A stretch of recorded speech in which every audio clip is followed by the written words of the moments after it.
દિલ્હીમાં રાજકારણ ગરમાયું. ફરી એક વખત નીતિશ કુમારે એવું કર્યું કે પક્ષ પલટાની અટકળો શરૂ. બિહારના મુખ્યમંત્રી નીતિશ કુમારે નીતિ આયોગની દિલ્હીમાં આયોજિત બેઠકમાં ગેરહાજર રહીને ફરી ચર્ચા જગાવી છે. તેમની જગ્યાએ બિહાર વતી ભાજપના ઉપમુખ્યમંત્રી સમ્રાટ ચૌધરી અને વિજયકુમાર સિન્હા આવ્યા હતા, જેના લઈને ફરી એકવાર એવી ચર્ચા શરૂ થઈ છે કે ગુલાંટ મારવાની અટકળો વહેતી થઈ છે. ઉલ્લેખનીય છે કે નીતિશ કુમાર એનડીએના મહત્વપૂર્ણ ટેકેદારોમાંથી એક છે અને એનડીએ ગઠબંધન માટે નીતિ આયોગની આ બેઠક મહત્વપૂર્ણ હતી, કેમ કે 7 જેટલા વિપક્ષના મુખ્યમંત્રીઓએ આ બેઠકમાં હાજરી નહોતી. હજુ સુધી એ કારણ સામે આવ્યું નથી કે નીતિશ કુમાર આ બેઠકમાં કેમ ન આવ્યા. આ પહેલીવાર નથી કે મુખ્યમંત્રી નીતિશ કુમાર નીતિ આયોગની બેઠકમાં સામેલ ન થયા.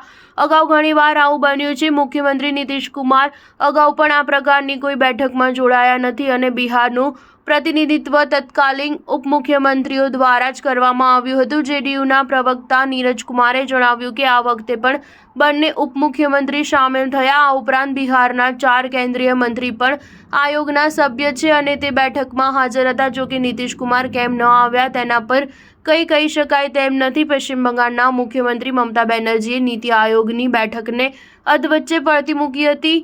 બહાર આવીને તેમણે આરોપ લગાવ્યો કે બેઠકમાં મને બોલવા જ ન દેવાયું, મારું માઇક પણ બંધ કરી દેવામાં આવ્યું હતું. બેઠકમાં વિપક્ષ તરફથી કોઈ નહોતું આવ્યું અને હું એકલી જ આવી હતી. બધા મુખ્યમંત્રીને 15 મિનિટનો સમય અપાયો હતો. જ્યારે મેં મારો પક્ષ રજૂ કર્યો તો મને બોલવાથી જ અટકાવી દેવામાં આવી અને હું માત્ર 5 મિનિટ બોલી શકી. સ્ટાર ન્યૂઝ 7 હંમેશા સચ્ચાઈની સાથે.